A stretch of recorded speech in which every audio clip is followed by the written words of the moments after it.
Bonjour à tous les amis, j'espère que vous allez bien, que vous êtes en forme. En tout cas ici ça va super.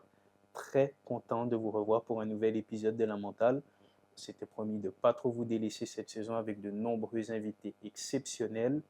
Et aujourd'hui, on va avoir un bon témoignage. Je le sens, avec des anecdotes de parcours, de métier aussi. Parce que, et oui, nous avons la chance d'avoir un agent de joueur, une agente de joueur plus précisément. Elle s'est notamment occupée de joueuses qui évoluent maintenant en Europe, de joueuses québécoises telles que Amandine Pierre-Louis, qui évolue du côté de l'AS Saint-Étienne, ou de Marie-Yasmine Alidou, qui évolue du côté du CL Benfica au Portugal. Dans ce format, c'est la première fois que je vais recevoir un agent, mais pas la dernière, parce que comme vous savez, chaque agent a son parcours, sa vision du métier, et surtout, comme j'ai pu le dire à notre invité, c'est vrai qu'il y a des petits a priori, des petits fantasques sur le métier d'agent. Là, aujourd'hui, on va comprendre un peu comment elle travaille en période de mercato, hors mercato. Euh, Ça va être très intéressant. Je vais l'accueillir de ce pas. Ravi de pouvoir discuter avec vous, Madame Marie Lali. Comment allez-vous aujourd'hui? Salut, ça va très bien. Merci beaucoup de me recevoir.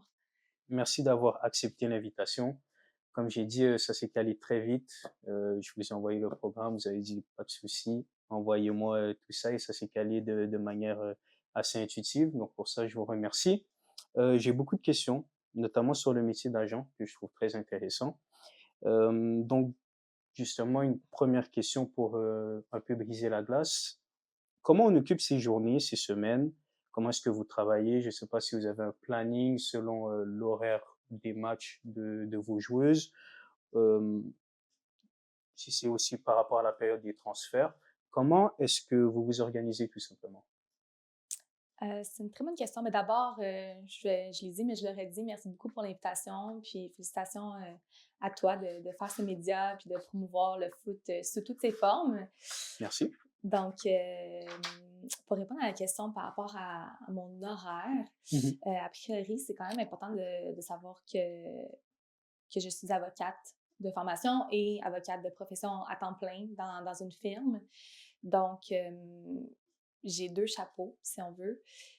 Et ma profession d'avocate, qui est en cabinet privé, en pratique du droit des affaires notamment, est assez prenante aussi. Donc, c'est plusieurs heures auxquelles je dois consacrer. Donc, ça pour dire que je n'occupe pas non plus le métier d'agente à temps plein. Mais c'est sûr que c'est beaucoup d'organisation, surtout avec, c'est ça, mon travail, comme je le disais. Donc, c'est pas rare que je vais prévoir des appels, que ce soit avec des agents, des collaborateurs, des clubs ou avec mes associés également, le matin, le midi, le soir, la nuit. Bon, pas la nuit, mais ça peut être tard quand même, et le week-end. Donc, malheureusement aussi qu'avec mon travail, c'est une profession libérale que je peux aussi avoir une certaine autonomie, puis gérer mon heure autour de ça. Mais c'est sûr que oui, c'est important pour moi d'avoir des points de contact, si c'est pas chaque semaine, aux 2 semaines avec mes athlètes, puis de regarder leurs matchs aussi, quand c'est possible, quand je suis capable de de trouver leurs Ouais, matchs ouais, aussi. Donc ouais, c'est un peu vaste comme question, là, mais je pourrais en parler beaucoup là, ouais, de ben, l'horaire puis de la gestion, mais c'est ça. Je voulais d'abord dire que ça occupe pas mes journées à temps plein, même si ça pourrait en fait, mais on n'en est pas là encore. donc du coup, avec le métier d'avocat et aussi le métier d'agent, est-ce que vous avez une période de repos? Parce que déjà, de base, pour un agent, on a l'impression qu'il travaille toute l'année à longueur de Mhm. semaine. Et tous les métiers, forcément, il y a une période de repos. Les joueuses, par exemple, que vous avez, ont une période de repos. Le paradoxe, c'est que pendant que eux, ils sont en fin de saison, ben, vous travaillez sûrement davantage parce que Ouais. c'est la période de mercato, de transfert. Est-ce qu'il y a quand même une pause pour une agente? C'est une très bonne question. Pas beaucoup. Puis surtout, ce que j'ai constaté là, maintenant qu'on a davantage de joueuses, puis Mhm. qu'on travaille aussi sur différents calendriers. Donc, autant le calendrier, on va dire, le plus commun, qui est les pays de la France, l'Allemagne, le Portugal, et l'Italie, l'Espagne, bref, tous ces pays-là, versus le calendrier des pays scandinaves, qui est à l'opposé. Donc, il y a des fenêtres aussi différentes. Puis on a des athlètes qui sont en en Islande, en Suède. Donc, bref, pour toutes ces raisons, il n'y a pas nécessairement de période de repos à proprement parler. En plus d'avoir constaté depuis que je pratique davantage en M&A, qui est Mergers and Acquisition, dans ma pratique en droit, que les périodes rush en droit des affaires sont souvent concordantes avec les transferts, avec les fenêtres des transferts. Donc, ouais, c'est intéressant, tout ça. Mais je dois dire que, bon, récemment, au mois de mars, ça sera plus récent quand on y Ouais, sera, mais ouais. il peut y avoir des petites périodes de répit. Ouais, peut-être au mois de mars, c'est pas si pire. Puis je dirais peut-être octobre, OK. que c'est un petit peu... on prépare déjà les prochaines fenêtres, mais ça reste que c'est moins le rush, disons. Parce que vous parlez aussi du calendrier de l'Europe de l'Est, comparé au calendrier scandinave qui est complètement différent. Ça veut dire que les pays Suède, les calendriers sont, c'est C'est comment ça quoi? fonctionne, ouais? Oui, donc c'est ça pour l'Islande, la Finlande, la Norvège, la Suède. Mhm, Donc, c'est des pays que les saisons débutent en avril, mhm. quoique parfois ils peuvent avoir des matchs de coupe du pays là, qui débutent peut-être mi-février ou mars. Par contre, leurs pré-saisons sont reconnues pour être parmi les plus longues et exigeantes parce qu'elles commencent souvent début janvier. Donc, on parle d'une pré-saison quasiment presque de 3 mois. OK. Et après ça, leur calendrier termine fin octobre, début novembre, mi-novembre ou plus tard. Donc, ils sont en répit durant le temps des fêtes pour au moins un mois et demi de répit. Parfois, durant l'été, ils vont avoir 2-3 semaines de vacances, mais pas toujours. Ça dépend des clubs, ça OK. dépend des calendriers. Donc, oui, voilà, les calendriers scandinaves, qui ressemblent en fait à la NWSL, ce qu'on peut OK. connaître, et à la MLS en fait Ouais. aussi. Ouais. OK. Donc, je propose que tout ce qui est formation et conseil, on va revenir plus à la fin, parce que vous l'avez souligné, vous êtes avocate, vous travaillez au cabinet BLP, c'est ça? Exactement, BLP avocat. Qu'est-ce que ça veut dire BLP, l'acronyme? En fait, c'est pour les associés, ouais, associés OK. fondateurs, disons, OK. Brisson, Linteau et Sicaris. Dans le fond, votre travail d'avocat, ça occure en quoi? Donc, j'ai une pratique assez diversifiée du fait que je pratique dans un plus petit cabinet. Donc, OK. quand on est dans un plus petit cabinet, souvent, on va couvrir davantage de champs de pratique euh, parce qu'on n'a pas non plus le personnel comme les grands bureaux qui sont 300 avocats puis qui peuvent vraiment travailler en silo puis avoir des surspécialisations. Mhm. Donc, j'ai commencé ma pratique comme avocate en litige civil. Le litige, c'est un peu flou, ça aussi, Ouais. peut-être pour certains, mais en gros, comment je le vulgarise, le litige, c'est la chicane. Mhm. Donc, c'est quand il y a un conflit puis que ça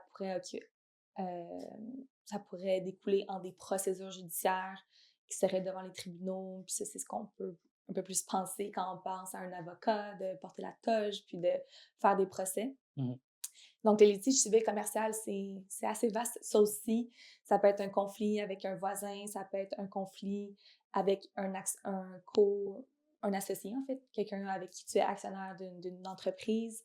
Ça peut être un conflit avec un professionnel qui aurait commis une faute, par exemple un architecte, par exemple un inspecteur pré-achat, par exemple un dentiste. Donc, c'est très varié. Donc, ça peut être un conflit aussi entre un employeur et un employé, donc en droit du travail. Bref, assez vaste. Mais là, ça fait 2 ans que je pratique davantage en droit des affaires.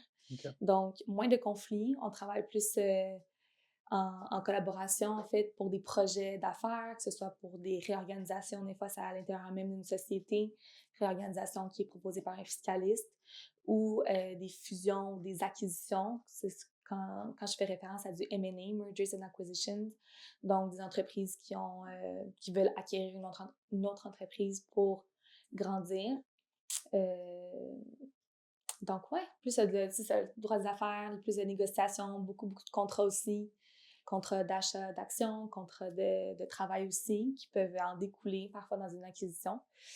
Donc, ça ressemble à ça. Je suis presque rendue 100% en droit des affaires, OK. mais je dirais que j'ai encore un bon 30%, 35% que je fais du litige. OK. Puis, dans tout ça aussi, je pratique en droit du sport.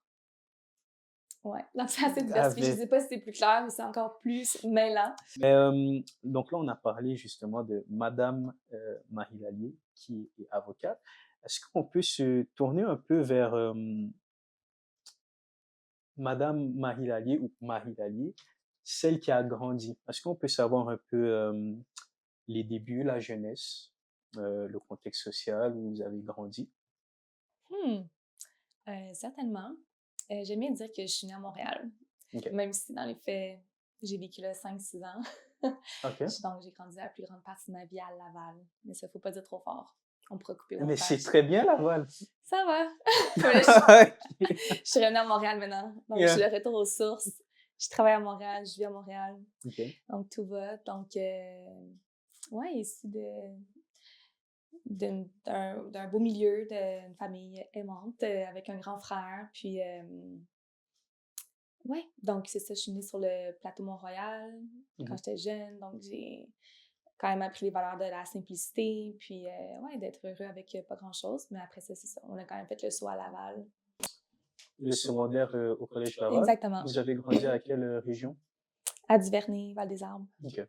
OK. Et le primaire, vous l'avez fait Oui, à Val-des-Arbres aussi, des OK. Ormeaux. OK. Je connais pas. Ça Ouais, s'est mais pour déroulé? la petite parenthèse, en fait, Ouais. c'est au Collège Laval que j'ai fait mon premier cours en droit. OK. Donc, plutôt de faire comme tout le monde, puis de faire mes chimies physiques. Même Mhm. si c'était quand même une porte que je voulais me laisser ouverte, les sciences, mais non, j'ai plutôt choisi comme cours à option en secondaire 5. OK. J'ai choisi droit OK. et espagnol. OK. Tantôt, on parlait des langues, là, que Ouais. ça m'interpelle. Donc, bref, c'est juste une petite parenthèse pour dire que c'est quand même là que j'ai eu mon premier éveil sur le droit. Mhm. Que c'était assez théorique, mais j'aimais ça. Puis là, ma professeure, c'était une avocate de pratique, puis elle m'avait beaucoup encouragée aussi en ce sens-là. Donc, c'était la parenthèse que c'est le cas Javal quand même qui me donnait la piqûre au droit. Ouais, c'est ça qui est exactement ce que j'allais dire. Si c'était ça qui vous avait donné la petite piqûre. Ouais. Mais c'est ça, pour le cégep, justement, je venais me sauver de Laval. OK. Donc, je suis allée à Annecy, OK. juste pour dire de changer d'environnement, Mhm. ouais, connaître autre chose, puis je regrette pas du tout. Donc, j'avais entamé en sciences humaines, administration, c'est ça, Ouais. avec les maths fortes, mais finalement, j'ai changé d'idée Mhm. quand je me suis... Parce que justement, à ce moment-là, j'hésitais encore entre le HEC puis le droit. Mais à un certain point, après une session seulement, en fait, au cégep, quand je me suis vraiment dit, je vais aller en droit pour la raison la plus rationnelle qui est le droit mène à tout. Mhm. Littéralement, c'est ce que je me suis toujours dit, puis c'est ce que je crois encore à ce jour. Donc, bref, quand j'ai pris cette décision-là, je me suis dit, OK, on va tasser les maths, puis on va travailler fort parce que je voulais rentrer à UDM. Donc, voilà. Le Donc, je droit. suis rentrée à UDM finalement plus tard. Est-ce que vous avez grandi aussi dans un environnement foot à la maison? Pas particulièrement. OK. Non, pas du tout. Ma Comment mère, le elle a fait de foot? la danse plus jeune, puis mon père, il jouait au basket, OK. puis mon frère, c'était plus un artiste. OK. Il a essayé, par contre, de foot, mais c'était pas pour lui. Ah ouais? Donc, comment vous avez pratiqué le foot Mais quand vous oui, étiez c'est plus ça, jeune? très jeune. Je pense que j'avais 5 ans ou 6 ans la première OK. fois que mes parents m'ont inscrit dans l'équipe des Étoiles de l'Est. OK. Ouais. Represent. Ouais. Donc, ouais, j'ai aimé ça. On dirait que j'ai comme moins de souvenirs que quand j'étais jeune, mais mes parents me disaient que j'aimais ça. Donc, c'est pour ça qu'ils continuaient à me pousser là-dedans, OK. en ce sens-là. Mais après seulement un an peut-être que j'ai fait en récréatif, j'avais été contactée là, pour faire l'équipe compétitive des Étoiles à l'Est, justement. Donc, c'est un peu comme ça que ça a continué. Puis, c'était vraiment une passion pour moi, là, comme je jouais toutes les récréations quand j'étais jeune, là, vraiment primaire, secondaire. Ouais, à temps perdu, c'était... Est-ce que vous avez fait les maraudeurs au Oui, j'ai fait Collège le Laval? Bon. très fière maraudeur ici, présente, OK. pour tout dire, ouais. En fait, j'ai coaché là-bas aussi. Je sais pas si on va en parler, peu OK. importe, là, mais Ouais. dès que je suis partie du Collège Laval, j'ai remis les pieds l'année suivante comme entraîneur. OK. Donc, en plus d'avoir joué là, 5 ans, j'ai coaché pendant 10 ans après. OK. Ouais. Avec les maraudeurs? Avec les Maraudeurs, avec d'autres clubs aussi, OK. de soccer et non de futsal. Là. Mhm. Mais 10 ans au Collège Laval. Donc, oui, on peut dire que je suis une fière maraudeur. Donc, vous avez entraîné. Ouais. Est-ce que vous avez continué à pratiquer le football? J'ai continué un peu, mais j'ai pas joué collégial ni universitaire OK. dans ces années-là. Il y a un moment où j'ai joué avec Blainville dans le senior 3A. Je sais plus c'est en quelle année. Mais vers la fin de ma carrière de foot à 11 ans, OK. à ce jour, je joue seulement au futsal Ah, OK. pour le plaisir. Vous êtes une grande joueuse. Une grande joueuse, il faut définir une grande joueuse. Là. Ben, Je suis si une vous jouez joueuse futsal, passionnée. ça veut dire que vous êtes technique, ça veut dire... Ouf, ça va. On se débrouille. On fait avec ce qu'on a. Et puis, vous avez entraîné aussi. Oui, Donc, vous êtes retourné avec Maraudeur, vous avez dit, vous avez entraîné aussi des équipes civiles. exact. Vous avez entraîné Étoile de l'Est, j'imagine, non? Non, OK. j'ai entraîné au club de soccer Monteuil, qui OK. n'existe plus ce jour. Ben, en fait, ni même Étoile de l'Est. Malheureusement. Ouais. Et également à Blainville. OK. Dans le foot féminin, différents niveaux, autant des plus jeunes de 8 ans en formation que des joueuses de 14-15 ans qui cherchent à faire la montée du 2A au 3A, ce qu'on avait réussi d'ailleurs, avec un groupe pas évident. Mais c'était un nouveau souvenir aussi. Puis à Monteuil, c'était avec un groupe élite là, je pense que c'était de U15, U16, U17, donc pendant 3 années, j'étais avec elle à titre d'entraîneur assistante dans le 3. Donc, est-ce que c'est aussi cet amour du football qui vous a fait dévier du métier d'avocat pour devenir agent aussi? Oui, absolument. Absolument. Parce qu'à un certain point, même quand j'étais au barreau durant mes études, c'est une chose, j'étais pas trop sérieuse au bac. Ça, faut pas le dire. J'ai quand même un diplôme. Mais même quand j'étais au barreau, ce qu'on dit, c'est quand même vrai. Le fait que c'était très exigeant, puis qu'il n'y avait pas un haut taux de réussite. Mais je continuais quand même à coaching. Alors que tout le monde mettait leur vie sur pause, mais moi, je continuais. Puis quand j'ai commencé ma pratique comme avocate au centre-ville, je continuais aussi à coacher. Puis les maraudeurs, c'est tôt quand même. Là. Ouais. Donc là, moi, jeune avocate, femme, une des seules femmes du bureau qui part à 2-3 heures l'après-midi pour aller coacher. Personne ne me disait rien, mais c'est sûr que des fois, c'était un petit peu contraignant. Donc, à un certain point, c'était juste moins logique pour moi de continuer à coacher avec ma pratique comme avocate. Mais c'est important pour moi de rester dans le sport tout de même. Donc, c'est sûr qu'un a amené à l'autre. Mais il y a une situation particulière qui a aussi été révélatrice pour moi. OK, c'est quoi? Mais tantôt, on a dit où est-ce que j'ai travaillé auparavant. Donc, on verra comment on formule le tout. Là, mais au bout de mon mandat, justement, avec un club que j'ai suivi, un groupe de joueuses de leur U15, U16, de leurs 15 ans à 17 ans plutôt, dans le 3A, c'était un bon moment pour moi de prendre un petit step back, de soit arrêter complètement de coacher, ou du moins pour l'instant. C'était un groupe qu'on avait un objectif avec ce groupe-là d'aller au championnat canadien. On a fini deuxième derrière Lecture. Un classique. Puis c'est un groupe qui avait beaucoup de joueuses qui étaient, comment on dit, quand elles sont surclassées, donc elles allaient refaire l'année U17, d'autres filles allaient arrêter de jouer, d'autres allaient en U21, d'autres allaient semi-pro. Donc bref, c'était un bon moment pour moi de me retirer. Puis suite à ça, il y a eu des événements qui se sont produits avec le club, en fait, qui a fait signer des fameux bordereaux que tout le monde signe. Puis c'est obligatoire de signer un bordereau pour dire que tu es membre de la Fédération de soccer du Québec. Puis tous les clubs doivent faire signer ça aux athlètes. Donc, c'est ça qui est arrivé pour les filles de ce club-là qui ont signé en pensant à la volonté, mais aussi en se faisant dire qu'elles allaient être avec le groupe semi-pro. Puis, au final, ces filles-là, elles ont été pas attribuées, mais elles ont été attitrées plutôt à l'équipe U21. Mais c'est des joueuses qui avaient le talent pour jouer n'importe quel autre club semi-pro de la Ligue. Donc, ce sont des filles, c'est ça, qui se sont retrouvées dans une situation assez malheureuse pour elles. Puis on parle de soccer amateur ici, là, on se rappellera. On a beau appeler ça semi-pro, là, mais c'est amateur. C'est amateur. Ils ne sont pas payés. Ouais. Donc, bref, quand j'ai été témoin de ça, j'ai un petit peu figé, pour tout dire. Mais au bout d'un certain temps, j'essayais de leur trouver des ressources à l'extérieur plutôt que de me tourner vers moi, pour plusieurs raisons. Parce que je ne connaissais pas le processus. parce que le club avec qui il y a un conflit, c'est un club que je respectais, puis qui m'avait donné une chance comme coach aussi. Mais à un certain point, voyant qu'il n'y avait pas de solution autre que moi qui fonce dans le dossier, donc j'ai décidé de prendre le dossier parce que ce qui m'importait réellement, c'était vraiment les athlètes individuellement, leur intérêt au-delà du club, Ouais. même si je représentais le club les années précédentes.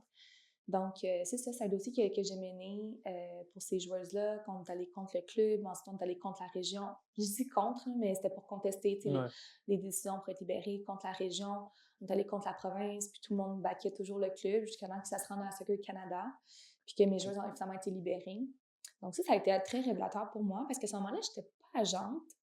C'était peut-être un petit peu, ça commençait à être dans mon esprit de faire ce saut-là. Puis, bref, fait que c'était vraiment révélateur. Il n'y a pas d'autre mot que ça, d'avoir un peu retrouvé de justice dans une situation qui était tout simplement injuste. Puis d'avoir vu aussi ces filles-là souffrir, de ne pas pouvoir s'être entraînées, jouer dans le club pendant 2-3 mois. C'était assez long le processus. Mais pour finalement être libérée puis soulagée. Donc, voilà, disons que ça a été vraiment mon cue pour dire « OK, c'était fait pour ça, pour représenter les athlètes, défendre leurs intérêts. » Puis, Et à partir de là, vous avez passé des diplômes pour devenir agent?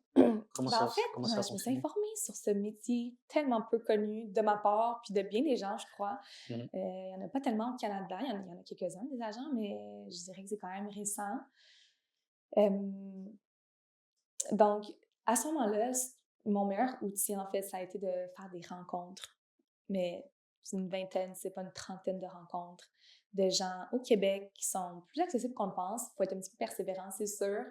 Puis il faut avoir de l'entre-gens pour aller cogner à la porte de ces gens-là, aborder, que ce soit par téléphone, par courriel. Tu fais des liens avec des gens que tu connais. Est-ce que tu peux me mettre en contact? Que ce soit des gens dans les médias, des gens qui étaient de l'Europe, qui étaient à Montréal dans différents projets sportifs, comme anciens joueurs pro, comme anciens coachs pro. Donc, il y a beaucoup de ressources à l'interne, en fait, qui m'ont un petit peu... qui m'ont permis d'en apprendre plus sur c'est quoi être agent, puis juste c'est quoi le monde pro aussi. Parce qu'en toute franchise, moi, j'ai toujours été fascinée par le soccer amateur. OK. C'est pour ça que je dis, ma passion, elle est pure. Ouais. Quand on pense des fois, je veux être agent, je veux faire des gros deals, je rêve de placer un joueur, faire un transfert à Manchester ou peu importe. Là, c'est un rêve qui va m'habiter de plus en plus aujourd'hui, mais c'est jamais ça qui me nourrit. C'est vraiment ma passion, justement, du foot. Puis après avoir coaché autant d'années au Québec, je me suis quand même bâti un réseau intéressant aussi, puis de confiance, puis juste le fait de pouvoir être là pour mes athlètes. Comment vous avez fait pour passer vos diplômes Les d'agent? diplômes, ah ouais, c'est ça. Je disais que les ressources sont vraiment importantes. Puis à cette époque-là, il n'y avait pas de diplôme au Canada. Je voyais qu'aux États-Unis, il y a des formations, il y a des cours en ligne, que ça a l'air quand même bien, tu sais, mais ultimement, ce qu'il faut savoir, c'est que pour être inscrite auprès de la Fédération de soccer canadienne, de soccer comme intermédiaire, c'est le terme qui est utilisé pour agent, ça prenait rien. Ça prenait soit que ça te prenait un premier deal pour dire voici, j'ai représenté cet athlète-là pour signer un contrat pro, ou tu payais un montant, je pense que c'était comme 500 $. Tu envoyais tes cartes d'identité, puis c'était tout. Puis après ça, en haut de Soccer Canada, évidemment, il y a la FIFA. Mais moi, quand j'ai commencé en 2020, il n'y avait aucune réglementation pour les agents. Donc, il y en avait une de ce que j'ai lu sur Internet et tout ça. Ça avait été aboli. Il y avait une licence avant d'agence qui a été abolie en 2015. Au Canada? Pour la FIFA. Donc, c'était pour la vraiment FIFA, partout, à travers le monde. Donc, ça avait été aboli en 2015. Donc, là, moi, tout ce que je savais, c'est que c'était pas régularisé, ce qui était comme, bon, facile pour moi, mais ce qui peut aussi te laisser comprendre que n'importe qui peut être agent et faire n'importe quoi. Donc, c'était pas la meilleure chose non plus. Mais bon, pour moi, à ce moment-là, ça allait quand même faciliter le processus parce qu'il n'y avait juste pas de formalité. J'ai quand même... par contre, en France, c'est un des pays, je crois, qui est le plus réglementé par rapport à ça. Ils ont une école d'agents. Ils ont un code du droit du sport, notamment un code avec des lois, alors que nous, au Canada, on n'a pas de code avec des lois applicables uniquement au sport. Puis leur fédération, eux, contrairement à nous, que je disais au Soccer Canada, il n'y avait pas de réglementation vraiment. En France, il y avait une licence pour être agent. Il y a des cours que tu dois passer, examens, etc. Bref, j'ai vraiment passé proche en France. OK. Mais finalement, je me suis concentrée sur ma carrière d'avocate pour l'instant. Puis avec seulement, justement, bâtir une expérience avec mes associés. Donc on en reparlera plus tard, là, parce que je suis pas seule dans ce projet-là, dans cette OK. aventure. Mmh. Donc, par contre, tout ça pour dire que finalement, on est quelle année? 2024. Donc, en 2023, la FIFA, ben, ça fait un petit bout quand même qu'ils travaillaient là-dessus, sur le projet de comment protéger davantage les athlètes, parce qu'ultimement, c'est toujours ça le but. Donc, comment protéger la profession d'agent pour pas que ce soit n'importe qui, que ce soit des gens un minimum outillés. Donc, ils ont mis en place des nouvelles réglementations et une licence OK. qui est en vigueur depuis octobre 2023. Mmh. Donc, j'en ai profité pour faire ma licence. Puis pour ça, là aussi, j'ai vu qu'il y avait des cours qui étaient offerts en ligne. Il y a des gens qui sont très expérimentés en droit du sport, particulièrement en foot, surtout en Europe. Mais bon, je suis allée à façon autodidacte. Donc, j'ai simplement imprimé tous les règlements de la FIFA pour étudier moi-même. Puis passer l'examen, en fait, comment ça se passe, c'est qu'il y a un calendrier pour ça. Puis c'est 2 fois par année seulement que OK. tu as le droit de faire l'examen. Puis c'était un regroupement. Moi, j'avais pas participé à la première séance. Je m'étais donné un petit peu de temps. J'avais Mmh. été en septembre ou octobre. Puis c'était à Ottawa. Ouais, puis on était une centaine quand même. Puis j'étais OK. comme, wow, je savais pas qu'il y avait autant de gens agents ou intéressés à le devenir. Puis on était 3 femmes seulement sur 100. Ouais, ça aussi, on va en parler plus tard parce qu'il y Mais ouais. a il y a un très peu nombre, de femmes, même dans le football, simplement et encore plus dans le métier d'agent. On va en parler, plus tard. Donc, vous avez passé la licence. C'est pas comme entraîneur où il y a la licence C, la Mhm. licence B. Donc il y a vraiment une licence qui est apparue au mois d'octobre 2023. Exactement. C'est juste une licence d'agent FIFA. Puis OK. maintenant, il y a un registre en ligne que tu peux t'enregistrer avec ton code comme agent. Donc, ils veulent instaurer beaucoup de choses pour la transparence. Mmh. Mais là, je parle de tout ça, mais en ce moment, c'est en train d'être contesté par plusieurs organisations puis tribunaux européens. OK. Notamment, en fait, un des plus gros changements que la FIFA a voulu imposer, ce sont les frais de commission pour les agents, OK. qui sont quand même parmi les plus onéreux, tous sports confondus. Mmh. Sans être experte dans les autres sports, à ma connaissance, du moins au football américain, par exemple, on parle de 1% ou 2% que l'agent va obtenir. OK. Au hockey, je suis pas sûre que c'est plus que 5% ou moins aussi. Donc, alors qu'au foot, c'était souvent 10%. Ouais. Mais là, la FIFA elle a voulu régulariser le tout à 5%, OK. même parfois même 3% quand ça dépasse un seuil de 200 000 US par année. Bref, donc, c'est sûr qu'il y a des agents qui ne sont pas contents de cette restriction-là. Donc, c'est un peu en pleine contestation. Là. Donc, quand l'étude va sortir, je ne sais pas où est-ce qu'on en sera rendu, mais je vais quand même apporter ce bémol. OK. Donc, donc vous avez vos diplômes. Comment comment ça s'est passé le lancement dans le grand bain? Votre premier joueur, comment on est passé de la partie théorique, Mhm. de comment devenir agent de joueur, à la partie pratique? Ça y est, j'approche un joueur. Ouais, c'est une bonne question. Mais par contre, j'ai fait mes licences après. Ouais, Non, c'est mais un je peu sais que ça. c'est Ouais. pas commun, mais quand même. Mais c'était formateur, je suis contente de l'avoir fait comme ça. Mais Même. oui, donc, quand c'est lancé, ouais, je pense que je me rappelle encore la première joueuse que j'ai sollicitée, qui est encore une joueuse à ce jour. Mhm. Puis c'était une joueuse qui m'a été recommandée par une de mes anciennes athlètes. Parce que c'est très, très précieux.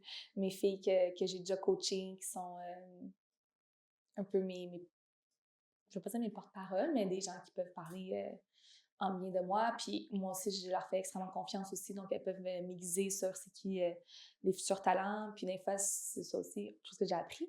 Même si ça peut avoir l'air d'être évident, mais on regarde pas du tout uniquement les talents. Peut-être qu'on Mhm. le fait plus au début Mhm. parce qu'on pense que c'est ça la seule chose qui compte, là, mais on s'informe sur la personnalité, sur l'attitude, sur les ambitions, donc sur bien d'autres choses. Bref, je divague encore. Mais ouais, la première fois que j'ai sollicité une athlète, c'est quand même spécial. Justement, quand t'as pas ta licence d'agent non plus, à ce moment-là, il y en avait pas. Puis t'as aucun transfert, aucune athlète à ton actif. Fait que dans le fond, t'es pas un agent tant que t'as pas un athlète, tu sais. Mhm. Donc, il faut juste faire le saut. Ça semble un peu cliché, OK. mais il faut être transparent aussi, pas vendre du rêve, vendre quoi que ce soit. C'est la réalité. Qu'on était à ce moment-là une très jeune firme, qu'on se lançait là-dedans avec les humbles ambitions d'aider les athlètes féminines surtout. C'est vraiment une de nos missions principales. Donc, puis la réalité aussi, c'est que les athlètes au Canada n'avaient pas tellement de ressources. Après, ça dépend. Là, on peut parler des top joueuses qui sont déjà toutes avec l'équipe nationale senior, mais Mhm. outre ces 20 joueuses-là régulièrement appelées, il y a des dizaines et des dizaines de joueuses très talentueuses qui n'ont pas nécessairement les ressources pour. Et pour vous, quelles sont les qualités nécessaires pour devenir un bon agent ou pour devenir une bonne agente? Hmm. Je crois que il faut savoir gérer la pression. OK. Ouais, on peut, parce que ça peut être stressant. On sent parfois qu'on a entre les mains, je dirais pas la vie de nos athlètes, là, parce que ça semble un peu dramatique, mais d'un Ouais. côté, c'est un petit peu ça aussi. Et la Parce carrière. que pour nos athlètes, c'est leur vie, Mhm. le foot. Donc, eux, ils vivent beaucoup de pression, souvent qu'elle vient ben, de eux-mêmes ou de leur entourage aussi. C'est quoi tes plans? OK, t'as fini l'école, ou des fois, des gens qui ne terminent pas l'école, ou des fois, tu as un diplôme, puis OK, tu fais quoi maintenant? Tu te mets une croix sur le marché du travail qui pourrait t'apporter un avenir plus stable. Donc, eux ont déjà beaucoup de pression de eux-mêmes, de leur entourage proche. Puis c'est facile de nous en mettre aussi. Puis je m'en mets aussi, je dois dire, étant quelqu'un de très, très investi. Donc, puis c'est tellement volatile, le monde du foot. C'est aucunement sécuritaire, aucunement stable. On peut avoir une proposition une journée, le lendemain, le staff technique en entier change, ils veulent plus ta joueuse. Donc, une autre fois, on a une proposition, mon athlète était incertaine des conditions, voulait simplement poser plus de questions. Puis d'un côté, des fois, tu te dis, OK, mais là, t'as pas le luxe non plus de demander tout ce que tu veux. T'es pas encore pro, t'as pas un gros CV, quoi que ce soit. Mais de l'autre côté, mon athlète, elle va quand même traverser un continent, elle va traverser un océan plutôt pour aller ailleurs. Elle a le droit de se poser des questions, de savoir quoi son environnement, tu sais, plus spécifiquement. Puis là, le club n'a pas aimé que tu as posé trop de questions, il n'a pas aimé l'approche. Bref, fait que c'est très volatile, très fragile comme milieu. Donc, ouais, je dirais capacité à gérer la pression. Puis, il faut avoir des bonnes capacités relationnelles également. C'est vraiment le cœur de notre métier, de créer des liens avec nos athlètes, mais de les maintenir aussi. C'est vraiment un défi en soi, même si ça peut sembler facile quand tu penses que tu as une relation, que tu te fais déjà confiance, que tu as fait un bon deal pour eux. Mais la réalité, c'est que tu es loin d'eux. Moi, je suis à Montréal, ils sont en Europe. Ils sont plein de coéquipières qui sont desservies par plein d'autres agents. Il y a des agents sur place qui vont voir leur match, qui peuvent leur promettre du rêve, qui peuvent faire plein de choses. Puis peut-être qu'il y en a qui peuvent offrir des choses différentes que qu'est-ce que nous offrons. Mais d'où l'importance d'avoir des bonnes capacités relationnelles, individuelles pour non seulement faire le travail au début, qui est de, par exemple, trouver un contrat, de négocier les meilleures conditions, mais la suite aussi est importante, de prendre soin de ton athlète durant son contrat. C'est intéressant parce que à partir qu'on fasse signer un joueur dans l'agence, comment est-ce que on met en place sa carrière? Comment on organise un objectif à long terme avec lui? C'est une bonne question. Donc, si on pense, ben, parfois il y a des dossiers qui sont différents un petit peu, mais c'est pas une priorité pour nous quand on dit qui signe avec l'agence, c'est pas une priorité qui signe un contrat avec nous. OK. Euh, on est peut-être un petit peu naïf, mais on aime croire que tout part justement d'une relation qui est réelle, sincère et confiante. Puis, pour dire la vérité, même moi, à titre d'avocate, je suis pertinemment au courant qu'il n'y a aucun contrat que tu peux rédiger, que tu peux préparer, peu importe les clauses que tu mets, qui va pouvoir forcer un athlète de rester avec toi. Mhm. Donc, c'est pourquoi que ça n'a jamais été notre arme de faire des contrats sévères ou des clauses qui font peur. C'est pas notre âme, c'est pas notre intention. Puis, donc, on travaille beaucoup plus avec, c'est ça, sur la collaboration, sur la confiance. Puis, plus l'athlète est jeune ou même plus vieux, on analyse toujours son milieu, s'il est prêt, s'il y a un copain, une copine, s'il est prêt à aider ses parents, si ses parents sont impliqués dans sa carrière, s'il y a un entraîneur de confiance qui suit depuis longtemps. Donc, c'est vraiment tous des acteurs qu'on va identifier qui sont importants pour l'athlète, qu'on trouve important pour nous de connecter avec ces gens-là pour être sûr d'être sur la même page. Donc, par rapport au plan, ça peut vraiment varier. Pour nos filles, c'est sûr que nos filles sont très studieuses. Donc, elles vont toujours prioriser les études, ce qui est très bien. Ouais. Puis nous aussi, on favorise ça. Donc, puis souvent, les athlètes qu'on aborde de plus en plus, là, elles sont en NCAA, donc aux États-Unis. Puis, on n'a pas le droit théoriquement de les représenter tant qu'elles n'ont pas terminé leur parcours. OK. Donc, pour nous, c'est vraiment d'établir un plan de match, c'est-à-dire d'évaluer l'athlète, son niveau, où est-ce qu'elle est rendue, sur quoi elle doit travailler, sur quel aspect. De tester un petit peu aussi ses ambitions, ses connaissances, de demander est-ce que tu regardes le foot pro, puis c'est qui ton équipe préférée, c'est quoi ton championnat, quel championnat tu suis là davantage, quel championnat d'après toi concorderait le mieux avec ton style de jeu. Donc, tu sais, c'est vraiment important pour nous justement d'aller chercher des athlètes qui sont ambitieuses puis qu'elles connaissent leur foot. Et pour promouvoir justement ces athlètes, est-ce que l'importance des réseaux est primordiale pour survivre dans le métier? Donc, tout ce qui est scout, autres agences, entraîneurs, etc. Absolument. OK, ouais. Mon Dieu, oui. Il n'y a aucun échange, transfert, connexion, intérêt, ni quelconque qui peut se créer sans réseau. Sans réseau, pardon. Donc, absolument. C'est quelque chose que j'aime faire, donc ça tombe bien. Mais justement, avec les réseaux sociaux, on peut tellement connecter de nos jours. Quand on y pense, on a accès presque à tout le monde. Après, c'est pas garanti qu'on va se faire répondre. Mais franchement, vous seriez surpris de savoir comment on peut connecter, que ce soit par des appels, des rencontres virtuelles. Je suis sur le point de partir OK. en avril, donc Est-ce qu'on peut savoir où? ouais, en fait, je vais en Allemagne, OK. Berlin, je ne sais pas si je vais faire une autre ville. OK. Puis là, j'ai une destination qui est un petit peu à confirmer, qui pourrait être super intéressante en France. Puis, autrement, j'y vais aller au Danemark. OK. C'est vraiment intéressant le championnat là-bas, autant pour les femmes que les hommes. Donc, c'est vraiment un réseau que je veux développer.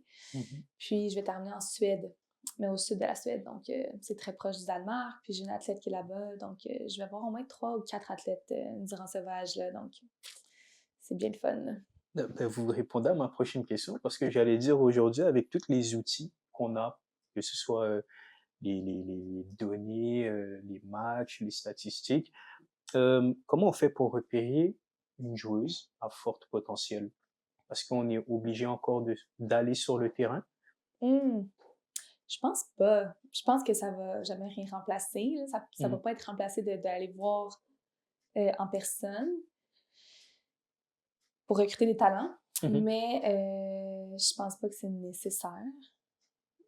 Qu'on peut facilement connaître les talents, comme vous avez dit, là, que ce soit par les vidéos, les highlights, les recommandations, les entraîneurs. Il y a des honneurs aussi qui sortent parfois individuels, collectifs, qui peuvent faciliter l'identification. Mais ouais, non. Pour répondre à la question précisément, c'est pas nécessaire de se déplacer sur le terrain. Même si parfois ça peut être bien pour confirmer ou pour voir d'autres choses. Parce qu'il faut quand même être prudent avec la highlights vidéo. Ouais. Ouais. Moi, je dis que. Ouais, faut être prudent, tu sais, autant pour. Même si parfois les clubs se basent juste là-dessus ou presque, dans le foot féminin, du moins. Mais même nous, comme agents, quand je reçois un highlight vidéo, franchement, c'est rare que, basé seulement là-dessus, je vais avoir un gros oui ou je vais avoir une opinion fondée. C'est trop peu. Okay. Même si ça peut donner une bonne idée. Et à partir de quand que l'agence va toucher de l'argent? Est-ce que les joueurs payent, par exemple, pour un service? Est-ce que c'est une prime que le club va donner à un moment de transfert? Comment est-ce que ça fonctionne? Ouais, donc les agences, ils ont différents modèles d'affaires à ce OK. sujet-là. J'ai Mmh. entendu des agences qui ont un frais, une prime, ben pas une prime, mais comment dire, un frais de base. Comme, OK, tu veux signer avec moi, parfait, ça va coûter 750 US ou canadiens, ou peu importe, Mmh. pour préparer ton profil, ta vidéo. Ça peut après inclure quelques services quand même. Euh, Après, d'autres agences qui vont prendre l'argent du joueur, un pourcentage établi de son salaire, du moment qu'il y a un contrat pro. Puis, il y a des agences aussi qui vont prendre du club et du joueur, double dip qu'on appelle. Il y en a qui vont le Mmh. faire de manière transparente. Franchement, les agents, on travaille fort quand même. Ouais. Donc, des fois, quand si l'agent est là, puis il rend des services même marketing, puis de communication, puis de PR, tu sais, à la fin de la journée, Mmh. un pourcentage du club, ça couvre pas nécessairement tout le travail qui est fait. Donc, il y en a qui vont le faire de manière honnête, d'autres moins. Hem, Qu'est-ce qui parle le plus maintenant pour placer un joueur ou une joueuse? Est-ce que c'est son talent ou son CV? Entre les deux, c'est sûr que le background, le CV aide beaucoup, Mmh. mais ce sera pas suffisant, par contre. Je OK. pense que le background, le CV va beaucoup aider pour capter l'attention d'un club, d'un directeur sportif, d'une équipe de recruteurs, va aider même juste à considérer puis à prendre le temps de regarder. Mmh. Mais après ça, si le talent apparaît pas non plus dans les vidéos ou dans ce qui est présenté, ça sera pas suffisant. Euh, Après ça, si un joueur d'athlète n'a pas nécessairement un CV impressionnant pour l'instant ou quoi que ce soit, c'est sûr que le talent, ça compte aussi. Mmh. Mais c'est là aussi que j'ai compris l'importance des connexions. Tantôt, on parlait du réseau. C'est vraiment important d'avoir un réseau parce que c'est facile d'envoyer un CV à 300 courriels, à 300 clubs, qu'il n'y en a pas un sur 300, qu'il y en a peut-être deux, peu importe, là, qui vont te lire vraiment ou qui vont regarder le highlights. Mmh. Puis ça, honnêtement, je l'ai compris assez rapidement quand nous-mêmes à Emma, que ce soit sur Instagram, que ce soit par courriel, qu'on reçoit beaucoup de demandes. Puis que même moi, parfois, parfois j'ai comme pas perdu l'intérêt, mais quand c'est mal présenté, quand je connais pas la personne, quand le Ouais. courriel, bon, parfois ça a l'air des scams aussi, mais bien souvent, c'est des vrais gens qui nous écrivent, mais quand il manque des informations, quand le CV est pas bien fait, quand la vidéo highlights elle date de longtemps, ou la qualité de l'image est pas belle, tout ça, je me dis, je regarde pas plus que 10 secondes la vidéo highlights. Mmh. Donc, puis c'est sûr que je reçois beaucoup moins de CV puis de sollicitations que tout gros club pro. Mmh. Donc, c'est là que je me suis dit l'importance des relations. Souvent, vu que j'ai créé une relation vraie, humaine avec les gens avec qui je parle, je le sais que quand j'envoie un profil, ils le regardent pour de vrai, tu sais. Ça semble banal de dire ça, là, mais Ouais. je suis pas mal convaincue qu'il y a bien des gens qui reçoivent ça, puis qui reçoivent des CV, puis ils le regardent même pas, là, Mmh. franchement. Mmh. Alors, comment on fait un transfert? Comment on règle justement, comment on fait les démarches? Comment on règle les démarches pour faire un transfert? Donc, un transfert, là, on parle évidemment d'un transfert dans le Entre cadre clubs? duquel, c'est ça, entre Ouais. clubs, dans le cadre duquel un athlète est toujours sous contrat, Ouais. puis un autre club est prêt à payer une somme au club actuel pour acheter le joueur. Mmh. Donc, normalement, l'intérêt va provenir du club externe. Donc, OK. c'est pas l'athlète nécessairement qui est sous contrat dans un club pour encore 2-3 ans qui va se mettre à chercher ou quoi que ce soit. Après, il va y avoir des scénarios différents par contre. Mmh. Assurément que ça peut être aussi le projet du club qui est propriétaire de l'athlète actuellement. Ça peut être son projet, ça peut être son but, son objectif de vendre cet athlète-là aussi. Donc, je dirais que ça peut venir, en fait, ouais, j'ai dit au début, ça venait plus d'une passe externe, mais ça peut venir de un comme de l'autre. Après ça, je dirais pas qu'il y a de chemin bien précis ou comment ça se passe. OK. Mais chose importante, c'est sûr que tous les trois parties, donc l'athlète et les deux clubs, doivent avoir une entente. Il n'y a aucun transfert qui peut se faire sans le consentement d'une de ces trois parties. Donc, si par exemple, j'ai une athlète qui est sous contrat pour encore 2-3 ans, puis un club qui est intéressé par elle, qui nous contacterait par exemple pour nous faire part de leur intérêt, pour nous confirmer, OK, elle est bien sous contrat encore pour X nombre d'années. OK, est-ce qu'il y a une clause particulière? Parce que parfois les contrats peuvent prévoir des clauses particulières pour les transferts avec un buyout fee, quelque chose qui est déjà préétabli. Ou tout. autre particularité. Donc, c'est le club intéressé, disons, va demander ces questions-là. Puis, après, c'est le rôle autant du club qui veut acheter le joueur, autant du club qui veut peut-être le vendre, que même de l'agent, d'établir c'est quoi le fair market value de l'athlète. Donc, c'est quoi sa valeur marchande, Mhm. ce qui est un travail intéressant, qui est un peu moins facile, encore une fois, au niveau féminin, tu as un petit peu moins de comparables, parce que veut pas, c'est un marché de comparables. Donc, ouais, c'est d'établir ça. Puis après ça, là, je parle déjà d'établir un prix ou la valeur de l'athlète, mais si le club actuel qui est propriétaire de l'athlète veut rien savoir de vendre son athlète, même s'il reçoit 1 million ou plus, il n'y aura pas de transfert non plus. T'sais. Donc, il faut voir si le club a une ouverture, c'est quoi son intention, son projet pour cet athlète-là. Donc, s'il y a une ouverture pour le transfert, donc c'est là que continue ou commencent les discussions pour connaître c'est quoi la valeur marchande de l'athlète pour uniquement le frais de transfert. Mais là, il y a aussi toute la portion de ce serait quoi les nouvelles conditions de travail de l'athlète avec le nouveau club. Donc, l'athlète doit adhérer, doit accepter ces conditions-là. Donc, il y a tout un autre jeu de négociation entre l'athlète et le nouveau club. Et il y a des négociations entre les deux clubs, le vendeur et l'acheteur, pour déterminer un prix satisfaisant pour les parties. Là. Donc, très brièvement, je dirais que c'est un peu comme ça que ça se passe. Je ne sais pas si ça répond bien à la question. Ça répond très bien. Mais j'en avais une autre pour vous. Vous avez parlé de valeur marchande. En tant qu'agente, comment on calcule justement cette fameuse valeur marchande?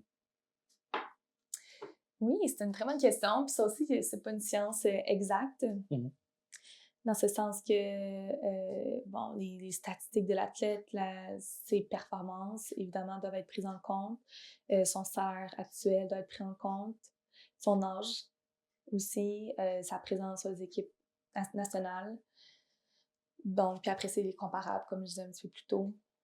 Mais que ça, des fois, c'est moins évident parce qu'il y a moins de transferts, pas chez les femmes. Puis, Mhm. c'est pas toujours divulgué non plus le prix des transferts. Donc, fait que c'est plusieurs facteurs. Ouais, vraiment, les statistiques, performance, son salaire, son âge. Parce que les athlètes, ça dure pas pour toute la vie. Comment on impose en tant qu'agent ces conditions pour dire, pour réclamer par exemple un salaire pour un joueur? Mon joueur, il veut tant de salaire, il veut tant de primes à la signature, etc. Comment qu'on impose? Je crois pas nécessairement que c'est une question d'imposer, parce que la Ok, réalité, c'est qu'on n'a pas ce pouvoir-là d'imposer. ok. C'est sûr que c'est dans ton approche avec le club, dans Le dialogue. ouais, les dialogues, l'approche, c'est une forme de négociation. En fait, c'est de la négociation. Mhm. Donc, des fois, c'est d'aller demander, évidemment, c'est pas un secret, de demander un peu plus qu'est-ce que le joueur est prêt à accepter. Euh, un peu plus, même si le joueur est prêt à accepter moins, plutôt, Ouais. le joueur ou la joueuse. Puis, c'est de vraiment trouver le moyen pour s'informer parce que le marché en Europe, c'est pas comme en MLS, les salaires sont pas tous publics, divulgués. Donc, dans le cas de la MLS, c'est beaucoup plus facile d'avoir des comparables puis vraiment de s'appuyer sur des faits concrets. Mhm. Alors qu'en Europe, c'est beaucoup plus, en fait, c'est secret, c'est confidentiel. Mais il y a toujours moyen de quand même connaître les conditions, que ce soit en s'appuyant sur les conditions de d'autres clubs, auprès de mes athlètes. Là, on commence à avoir fait quand même quelques clubs, quelques pays. Puis il y a beaucoup de pays aussi qu'on a reçu des offres de clubs plutôt là, qui n'ont pas donné suite. Donc on commence à avoir une idée un peu des conditions partout. Après, il faut quand même être informé aussi sur le coût de la vie du pays. On ne peut pas demander la même chose au Portugal qu'en Angleterre. Le coût de la vie est beaucoup plus bas au Portugal, donc c'est sûr que les salaires vont être en conséquence. Puis, donc c'est ça. Après ça, c'est sûr que c'est important de baser ce que tu demandes sur quelque chose, que ce soit l'expérience de ton athlète, que ce soit comment sa position elle est recherchée, euh, comment, si jamais l'athlète a d'autres offres ailleurs également, sur le coût de la vie, pour être sûr de faire comprendre aussi que ton athlète s'en va là pour jouer au foot à 100%, pas pour aller se trouver une job dans un café, dans un restaurant. C'est une athlète qui est sérieuse, qui veut, c'est ça, s'investir à 100% dans son travail, donc il faut lui donner les moyens pour le faire. Donc, ouais. Puis parfois aussi, les entraîneurs peuvent être des très bons alliés. Après, ça dépend des clubs. Quand c'est des plus petits clubs, parfois le manager peut jouer un peu le rôle de coach et de directeur sportif. OK. Mais quand on a vraiment les 2 rôles distincts, Mmh. ça peut être, intéressant de s'allier à l'entraîneur OK. pour, l'entraîneur, exemple, qui veut vraiment ton athlète. Puis lui, il peut t'informer un petit peu sur c'est quoi l'échelle salariale au club, c'est quoi une moyenne, qu'est-ce que je pourrais être en droit de m'attendre. Donc ça va venir me donner du pouvoir aussi pour négocier après. Parce que c'est important aussi de ne pas over-négocier, de OK. ne pas présenter des chiffres qui ne sont pas dans le tableau, puis que même la meilleure athlète de la ligue ne fait pas ça. Il faut faire attention aussi, là, que ce soit autant pour notre crédibilité à nous que pour notre athlète. C'est un peu une sorte de roulette russe quand on est Ça peut dans l'être. Si tu OK. t'informes pas du tout, ouais, ça peut l'être. OK. De lancer des chiffres, ouais, Ouais. on a eu des petits apprentissages. Alors, est-ce que justement ça vous est arrivé d'avoir une demande un peu farfelue, que ce soit de la part d'un joueur, d'une joueuse, hem, d'un club, d'un président, un truc qui vous a un peu fait tomber des nues en se disant, «Ah ouais, c'est vraiment un milieu qui peut parfois être bizarre». Oh mon Dieu! Heu,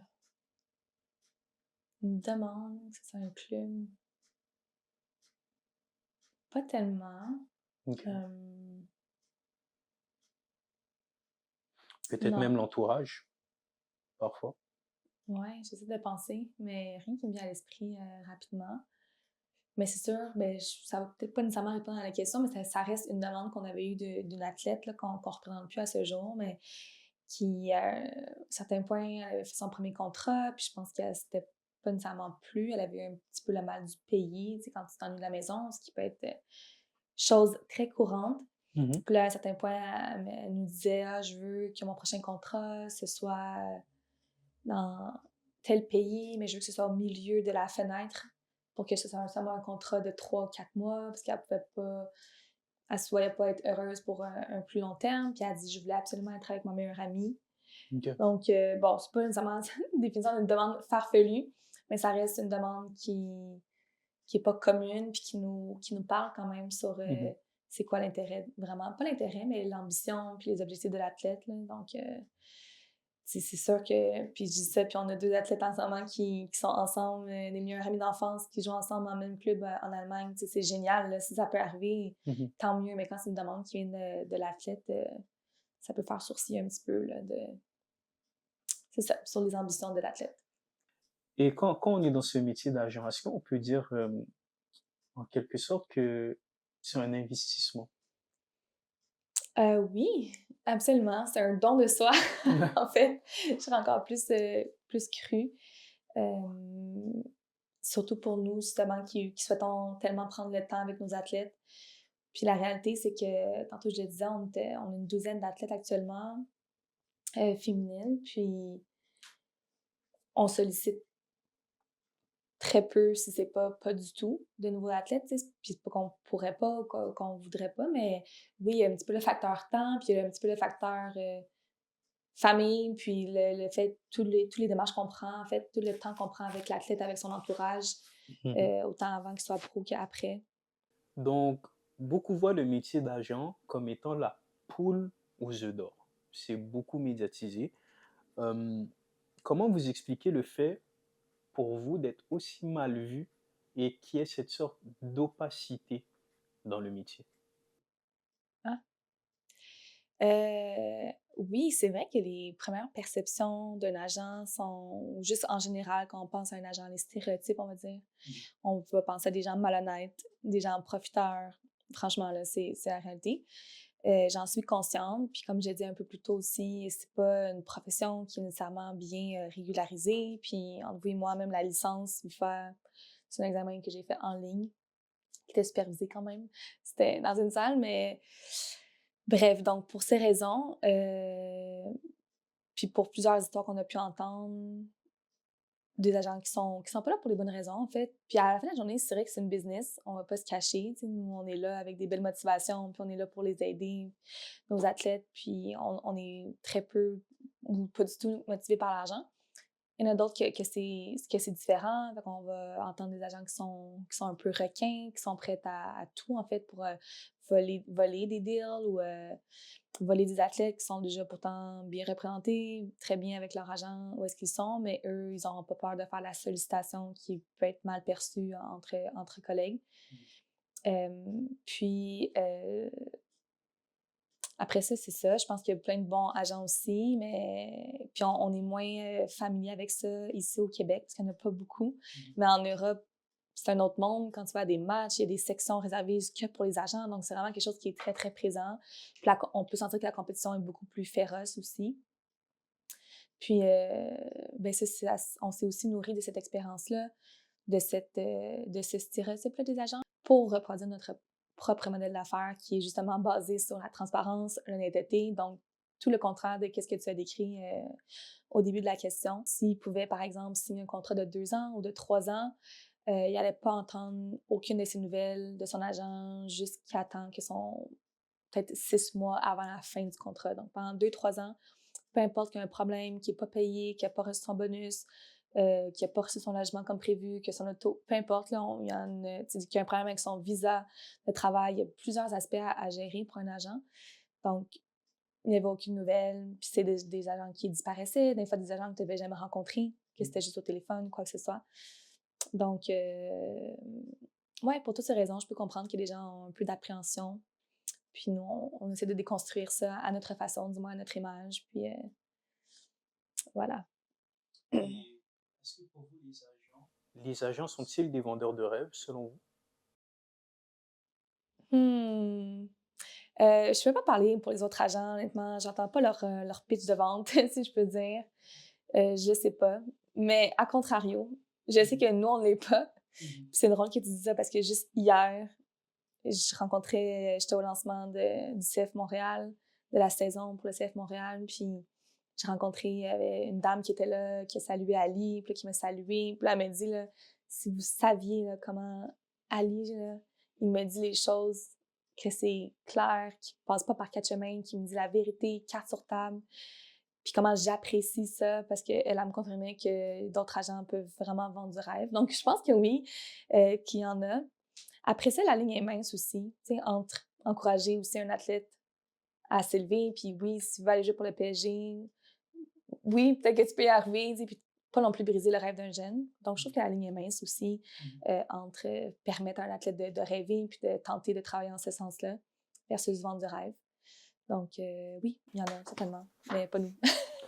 Alors, lorsqu'on a des jeunes joueurs, comment on fait pour gérer la famille? C'est une bonne question. Donc, j'ai un petit peu abordé le sujet plus tôt, mais c'est super important. Là, s'ils sont mineurs, c'est un incontournable de parler aux parents avant même de parler à l'athlète. Euh, c'est même obligatoire, si je ne me trompe pas, avec les nouvelles lois de la FIFA. Puis même quand nos athlètes ont 18, 19, 20 ans, souvent, après, on analyse aussi un peu la situation de l'athlète là, pour voir si elle est proche de ses parents, puis c'est quoi le rôle que ses parents ont. Puis dans tous les cas, parce que parfois, des parents qui sont très, très investis, donc qui vont absolument vouloir nous connaître ou savoir qu'est-ce qu'on a à proposer. Mais même dans les cas où les parents, ils connaissent rien, mais de rien. Pour eux, là, c'est le néant total. Ils n'ont jamais joué au soccer de leur vie. Ils savent que leur fille ou leur garçon est bon, mais c'est tout. Mais ça aussi, c'est encore plus important qu'on soit là pour même les éduquer un petit peu, si j'ai envie de dire, là, autant les parents que l'athlète, sur qu'est-ce qui les attend, puis comment atteindre le niveau professionnel. Donc, comment on gère? Donc, c'est comme ça, on les implique tout simplement à tous les moments les plus importants, que ce soit à la première sollicitation, que ce soit au moment où qu'on veut faire une proposition de service plus concrète, que ce soit au moment où on a une offre de contrat, comme c'est arrivé la semaine dernière. J'ai dit à mon athlète, on met tes parents sur la ligne, je veux qu'ils soient au courant, puis ils ont apprécié. Donc, voilà, on les implique, on les sent, on les fait sentir concernés parce qu'à la fin de la journée, ils sont concernés. C'est la carrière de leur enfant, puis c'est toujours bien reçu. C'est fréquent que les membres de la famille s'immiscent comme ça dans la vie de leur jeune athlète? Ouais, ça peut arriver, absolument. On travaille pas avec ces gens-là, mais ça peut arriver. Tu sais, c'est dur après ça, encore une fois, de juger un parent, de venir dire qu'il travaille trop, qu'il est trop intense ou qui tu sais, c'est dur de dire ça à un parent, là. Le parent veut toujours le meilleur pour son enfant. Mais je confirme que j'ai été témoin de situations que ça pourrait être préoccupant. Je pense à la carrière de l'athlète en raison de l'implication du parent. Puis ça peut franchement compliquer les choses pour nous de travailler avec ce type d'environnement-là. Ouais. Qu'est-ce qui est le plus difficile à réaliser en tant qu'agente? Ce que j'ai vraiment réalisé, c'est que on a réussi quand même à avoir des athlètes pros qui étaient déjà représentés par d'autres agents. Souvent des grosses agences, justement, puis qu'elles considéraient qu'elles n'avaient pas les soins, puis le service, l'attention qu'elles désiraient, qu'elles méritaient. Puis nous, on en a hérité, si je peux dire. En tout cas, on les a accueillis avec nous, que ce soit nous qui les avons sollicités ou l'inverse, que ce soit elles qui nous ont approchés parce que c'est quand même attirant, un petit cabinet boutique, comme on dit. Donc, ça fait un peu esprit familial, puis ça fait comme, OK, ils ont moins de 20 joueuses, ils ont le temps pour gérer. Puis c'est la réalité. On prend le temps. Mais ça reste que mon constat était quand même de faire parce que souvent, on me demande, je sais pas si c'est une des questions, mais si un jour je veux en vivre de ça ou est-ce que je me vois plus tard, tu sais. Mais la réalité, c'est que si je voudrais en vivre, j'aurais besoin d'au moins 100 joueuses. Ouais. Si je veux vivre un minimum confortablement ou pas trop stressée. Puis à 100 joueuses, même si je quitte ma profession d'avocate, honnêtement, c'est impossible que j'offre ce suivi-là personnalisé comme ça. Donc ça m'a quand même frappée aussi récemment de dire c'est quoi mon projet avec tout ça? Parce que je voudrais pas non plus perdre notre étiquette, qu'on est reconnu justement pour être des gens dévoués, attentionnés, puis qui prennent le temps. Donc, je vois pas comment ça serait faisable si on gérait une agence à 100 athlètes. Mais bon, chaque chose dans son temps, mais ça reste que c'est ça. J'apprends que.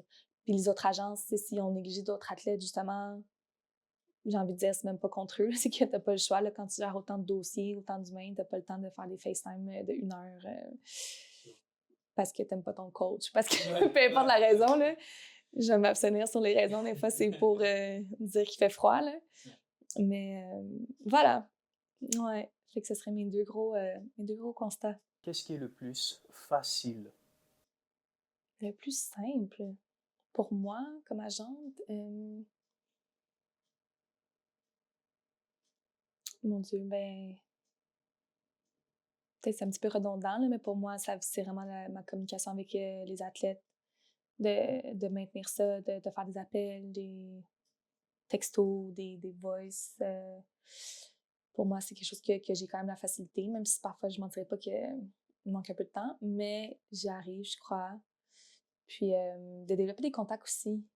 Je dirais pas que c'est plus simple, ça prend aussi un petit peu de temps, mais comme ça se fait, tu sais. Puis comme quand tu vois les résultats, quand tu vois que ta bande de données, c'est ça, en une semaine, je me dis, OK, là, j'attaque l'Australie. Puis c'est vraiment comme ça que ça se passe. Là. Puis tu vois les résultats, puis tu connectes avec plein de nouvelles personnes en peu de temps. Tu sais, c'est plus facile qu'on pense. Mais il faut être déterminé. L'aspect le plus gratifiant dans votre travail en tant qu'agent de joueur, c'est quoi?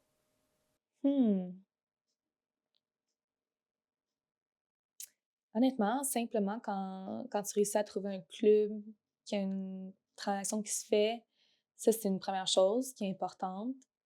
Mais quand après, là, une fois que ça s'est fait, tu dois préparer son arrivée là-bas, gérer le visa, gérer son criminal background parfois et d'autres trucs. Puis une fois qu'elle arrive là-bas, puis là, c'est comme le premier appel là, que je fais avec elle. Absolument, j'attends comme 2-3 jours là, juste pour prendre un peu le pouls, tu sais. Puis veux pas, même si ça fait juste 2-3 jours qu'ils sont là, assez rapidement, tu as une idée de est-ce que tu vas te plaire, est-ce que tu aimes l'environnement, est-ce que tu aimes tes coéquipières, est-ce que tu aimes l'entraîneur, est-ce que tu aimes ton appartement. Tu sais, c'est 2-3 jours, tu as une idée. Là, puis là, quand je les appelle, puis everything is so good. I'm like, wow, it's great. Genre, quand ils me disent que tout est beau, presque, il y a toujours des petits trucs qui pourraient être mieux. Mais quand leur première impression, c'est vraiment, je me sens bien, je suis bien accueillie. Le directeur, il me cherchait à l'aéroport, il m'a pris dans un café, on est allé manger. En tout cas, tout ça, là, c'est comme un devoir, c'est un peu comme un sentiment de devoir accompli, que je sais que mes filles sont entre bonnes mains, je sais qu'elles vont se plaire. Ça va être des défis, ce sera pas toujours comme ça, mais ouais, je pense que c'est quand je sais qu'ils sont bien où est-ce qu'elles sont. It's the best. Justement, maintenant, avec toute l'expérience que vous avez emmagasinée, quel conseil donneriez-vous aux gens qui souhaitent se lancer dans le métier d'agent? Mmh. Quel conseil? Écoute, quel conseil? Il y en a tellement. Mais c'est le monde d'agence, c'est pas une science infuse, il y a pas beaucoup de manuels, il y a pas beaucoup de cours comme on sait pour ça. Je pense que la un petit peu de théorie, c'est quand même bien pour commencer, pour, mettre les balises. Mais, après, c'est vraiment de s'informer sur c'est comment que ça se passe réellement, de même voyager en Europe parce que franchement, les clubs, même masculins, là, je parle beaucoup de féminin, c'est sûr, mais même masculins, sont plus accessibles qu'on le croit. Il y a pas juste les gros clubs, anglais puis, français qu'on peut voir à la télévision. Il y a mille et une autres opportunités. Puis, ouais, je crois que les gens sont plus accessibles qu'on le pense. Puis c'est important de se nourrir de c'est quoi l'environnement professionnel, à quoi ressemblent les infrastructures, à quoi c'est quoi les mentalités des clubs, qu'est-ce qu'ils regardent eux dans le recrutement. Puis, oui, après ça, que tu sois seul ou en équipe, de déterminer vraiment c'est quoi tes forces, parce qu'il y a quand même beaucoup d'aspects à gérer, là. Comme agent, que ce soit justement au niveau des contrats de travail, des fois ça peut être des contrats commerciaux aussi, droit à l'image. Ça peut être, comme je le disais aussi, droit à l'immigration pour les visas. Hem, Aider l'athlète pour louer une voiture, aider pour, louer un appartement. Donc c'est ça, il y a beaucoup d'aspects. Mais, ouais, c'est de s'informer, de pas avoir peur de se lancer. Parfois, c'est en fait, tu es pas agent tant que tu as pas un athlète. Puis il y a rien de mal à commencer avec un athlète seulement, puis de vivre avec quelqu'un en qui tu fais confiance, puis qui te fait confiance aussi. Puis tu vas apprendre beaucoup, à travers ce processus-là. Hem, ouais. Puis de se poser aussi la question: «Pourquoi tu veux être agent?» De le faire pour les bonnes raisons. Je pense que c'est important. Puis c'est correct d'avoir, en quelque sorte, l'argent comme motivation quelque part parce qu'on a besoin d'argent pour vivre, mais c'est quand même important de trouver c'est quoi ta vraie mission, puis pour quelle raison tu veux faire ça. Donc, Madame Lallier, l'entrevue touche à sa fin. J'ai pris l'habitude avec des joueurs de poser un certain type de questions. Avec vous, on va un tout petit peu changer les termes. Quel conseil donneriez-vous à un joueur de soccer qui cherche à être représenté par un agent dans le monde amateur? Un joueur de foot dans le monde amateur, évidemment. Ouais, hem, donc c'est sûr qu'il faut présenter son profil en fait, l'agent est là pour t'encadrer, est là pour te guider, te supporter, mais réellement, c'est l'athlète qui fait le plus gros travail. C'est l'athlète qui doit performer, c'est l'athlète qui doit être en forme, qui doit être fit au plus haut niveau que tu jamais attendu que tu jamais atteint de ta carrière. Puis le danger parfois, c'est qu'on a des athlètes avec qui on a déjà travaillé, puis qu'on on travaille plus actuellement, mais peu importe, qui attendaient une opportunité, qui étaient comme: «OK, j'ai terminé ma saison universitaire» ou «Je suis sur le point de terminer» ou peu importe où est-ce que la personne était rendue. Puis, j'aimerais ça avoir un essai, j'aimerais ça avoir un trial, j'aimerais ça avoir un contrat. Puis d'ici le temps qu'on tentait de travailler pour ça ou quoi que ce soit, l'athlète avait pas la mentalité déjà pro. Puis je comprends que c'est pas facile, c'est pas pour tout le monde de mettre des heures et des heures tous les jours sur ton corps, sur ton alimentation, sur ton sommeil, sur tout ça, alors que tu sais même pas si tu vas avoir ta chance, tu sais. Ça prend une très grande force mentale, puis c'est un peu comme ça, nous, qu'on peut mesurer, pas mesurer, mais constater, tu sais, c'est quoi, à quel point l'athlète est ambitieux ou pas. Mais c'est important de ne pas attendre l'opportunité pour te préparer. Parce que parfois, il faut être patient, anticiper pour une opportunité, puis parfois, ça peut arriver le lendemain. Véritablement, tu peux avoir un essai de demain, puis t'es mieux d'être en forme, sinon t'es barré. Autant nous, on va être barré, l'agence, que toi, que bref. Donc, bref. La première chose, ce serait de pas miser sur l'agent pour penser que l'agent, c'est lui qui va t'apporter ton succès ou qui va t'apporter à ton rêve. C'est vraiment de miser sur toi, sur tes ressources, nutritionniste, physio, préparateur physique, coach, session en extra. Puis après ça, je peux comprendre par contre que l'agent peut avoir un rôle important pour guider l'athlète dans tout ça. Donc, ça serait d'écrire à plusieurs agences. Ça aussi, ça peut avoir l'air d'aller de soi, mais la réalité, c'est que c'est pas tout le monde qui va répondre. Puis je pense que pour capter l'attention, ça doit être un message ou un courriel assez straightforward, qui parle peut-être brièvement de ses ambitions, des meilleurs succès de son CV, puis d'avoir un CV à jour, d'avoir un highlights vidéo aussi à jour avec des bonnes images, bonne qualité d'image, qu'on peut identifier facilement aussi l'athlète sur la vidéo. Puis s'il peut même joindre un match complet récent, encore mieux. Puis aussi de ne pas avoir peur de relancer et relancer. Je pense que même moi, parfois, j'oublie de répondre à mes messages. Puis plutôt que de penser que ah non, je vais être fatigant, ou ah, elle m'a pas répondu, ou il m'a pas répondu, donc il veut rien savoir. Non, on est juste tous occupés. Puis la réalité, c'est qu'on a toujours accès à nos téléphones cellulaires. Des fois, on voit un message, puis c'est pas le moment pour moi de voir ce message-là. Donc oui, j'oublie. Donc vraiment, ne pas avoir peur d'être persévérant. Puis de relancer la personne, que ce soit par d'autres moyens, par courriel, par téléphone, par Instagram aussi, par LinkedIn. Honnêtement, tous les moyens sont bons. Puis, ouais. Je souhaiterais éventuellement signer un transfert ou simplement un contrat, là, que ce soit issu d'un transfert ou pas, en Espagne, en Italie, puis en Angleterre. Donc, une fois qu'on va avoir fait ces 3 pays-là, je pense que ça va commencer à être intéressant là, avec les pays qu'on a déjà touchés. Rien de moins. Rien de moins, c'est ce qu'on vous souhaite. C'est gentil. Merci beaucoup. Et on va se dire à la prochaine. Ouais, merci.